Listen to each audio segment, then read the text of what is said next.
things. And you had mentioned something about kind of being prepared and preparing for the kind of worst case scenario. I've heard it called pre-mortem. Can you talk to me about like what you mean by this, and just so we can kind of get the definitions out of the way, and then we can get into like some of the tactical, how do we build resilience and what does it look like on a team, et cetera, et cetera. Yeah, I think a good way we could talk about this is the term the realistic optimist, because I always feel like I can hit my goal. And Lord knows I have seen some high goals. I always feel like I can hit them. But there's something around the acceptance that it's going to be hard, and understanding that there are going to be some challenges to get there, so that when challenges occur, they don't throw you off. They don't ruin your day. You become resilient. You're able to attack them in a way that's, calm, even keeled, in a thoughtful way. So the idea of this realistic optimist when you're looking at your deals is to then say, I know it's going to come in. The best way for me to know it's going to come in is to figure out all the problems that will happen before they happen, right? When do deals normally break down? When you get to procurement, or there's a decision maker that comes out of nowhere. Great. How can we proactively talk about this so that we avoid that pitfall? So many salespeople are worried that their deal will fall apart if they bring up a potential obstacle. It's going to slow the deal down, or they hadn't thought of it. Why should I bring it to their attention? The problem is it will come up, and it usually comes up at the very worst time. Just when you think it's about to come in is when the CFO decides he wants to review all contracts, right? So this is the idea of the realistic optimist of saying, let's prepare in advance. Let's kind of bolster ourselves and our team so that we have all our resources at the ready. And then as things happen, you just aren't as rattled. I love that, because I remember in the early days of selling, I was so afraid. I was so driven on the calls by fear of losing this opportunity. Yeah. Because it felt to me like, I think I hadn't come to terms with like most opportunities aren't going to close yet. And so I looked at every op in my pipeline. I'm like, I can't lose it. Okay, what am I going to do so that I don't lose it? And like loss aversion is kind of the wrong way to approach the pipeline. If I accept the fact that 80% of these are going to go away, then I want to start digging for like, hey, let's find the factors that are going to cause this to go away. And it's okay, because 80% of all ops go away. When we might be able to get them back, and, they might come back eventually, and yada, yada, yada, but you're not going to close. Nobody's ever going to close 100% of all opportunities. Right. And so I think getting to that point of like, just accepting that you're not going to close every opportunity, that struggle, that was a huge struggle for me, because I was afraid to bring these things up. Yeah. Well, and this is also where your leader comes into play as well, because if your leader is talking to you in every pipeline meeting as if every opportunity is going to close, that puts that additional pressure. So that has to come from the rep, but also from the manager of, let's identify the ones that are most likely to close, and then let's remove all the obstacles, or as many as we can anticipate, to help ensure that the deal closes smoothly. But that idea of every deal is going to close, now I appreciate that optimism, but I just want to make sure we're adding that layer of realism on top of it as well. Yeah. 100%.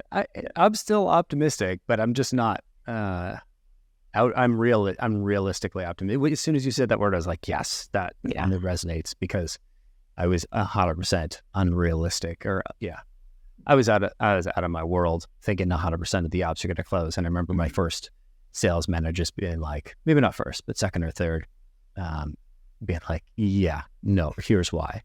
And I remember feeling so bad, but not realizing and understanding that this is normal. Yeah. Like it's not something bad that I've done. This is just how sales works. Well, and finding the no, right? That just qualify it, clear it out so that you can focus on the areas that are most likely to close.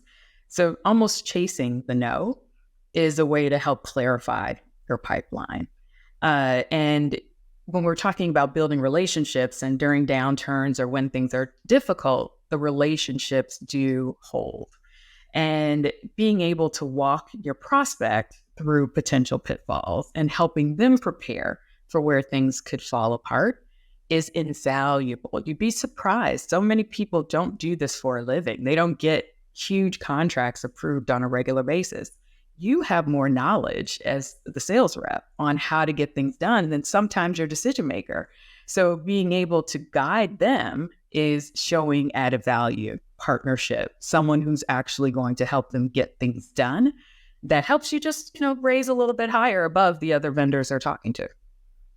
Well, 100%. And back to the wedding planner analogy, it's all in preparation for this big day.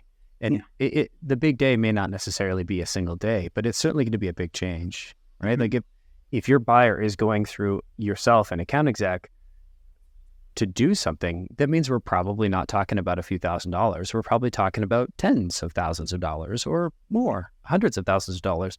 And if we're talking about a huge amount of money like that, this is likely a fairly major organizational change. And so, to your point, it's not just about them buying and making a big purchase. It's about this process. They are changing a core way of, one thing that they do, and you're kind of the domain expert in that area. And so being able to have that candid and thorough conversation is one of the ways that as a salesperson, we can add value to the customer's life without actually, selling or without actually, charging them for anything. And keep in mind, so many clients are also optimistic, right? They want to hurry up and get things done before the calendar year, and they're not seeing that there's a potential hurdle. In my experience, a legal review takes 3 months of back and forth. How long does it take for you? Ooh, I never thought about that. So having those moments where you're jointly planning is also a way to increase their investment in the deal, so that they're going out and proactively getting some of these challenges and potential obstacles removed for you too. So you become partners. 100%.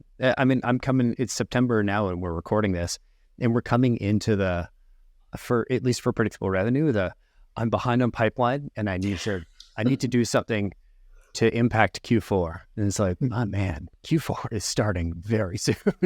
Yes, it is. If we are just starting prospecting in September, that gives us October, November, December to ramp. You start beginning of September, it's like, okay, we're just hitting the ramp period and it's Christmas time. Now, we're not saying you can't get anything done, but if you're millions of dollars in pipeline behind and it's September, no, there aren't many. To be honest, I don't know of any outbound or demand gen channel that comes that quickly, other than maybe ads and spending an absolute monstrous amount on Google ads to build that pipeline. But at the same time, if your sales cycle is 3 months, well, you might have a shot. I was like, my sales cycles are usually more like 8 months, 12 months. And so it's to say, how can you impact Q4 revenue at this point is a stretch. It became how can we take an existing, maybe a lost, scale it down, last minute revenue, into budget, surplus, which we'll see who has that this year. So it was a different strategy than, brand new prospects. But either way, having a strategy where you're working through the timeline proactively with the client, with the prospect, that will be a way to qualify. Is this going to actually help you in the short term? Totally. And it's helping them not make a bad decision. Like the worst thing I think I could do is help set up a customer that's going to be unhappy after 3 months. Like I want to have long-term happy customers.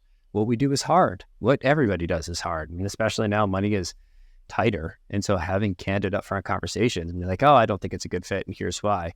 And the number of times I've said that, and the number of times prospects have challenged me and been like, hey, no, you're actually wrong, and here's why. And it just turned out it was a misunderstanding on my part. It's like, hey, cool, I don't know everything. Great. Yeah. And, I think getting used to, accustomed to the first time of being that candid, that open, that transparent with customers, it took guts, it took confidence that I was definitely faking it the first couple. Yeah. But then it works. It's helpful to move the conversation forward, and you're like, wow, what a game changer. I can just be open and honest and upfront and candid and not have to hide anything. It made sales, for me at least, from like, not necessarily hard, but, mentally challenging to like, yeah, I can just show up and have a chat. Well, I think the turning point is for me, was telling clients what we don't do, or telling prospects what we don't do. Because there's so much of show the product, show the features, the bells and whistles, which of course we want to get away from and focus more on the needs or the problems we want to solve. But also adding into that, it's not just all the positive, but it's the here, if you need this, we're not the right person for that. And I've had folks go, no, I want the other thing. Could tell me more about that. And that's created momentum and buy-in early. But that candor is really important.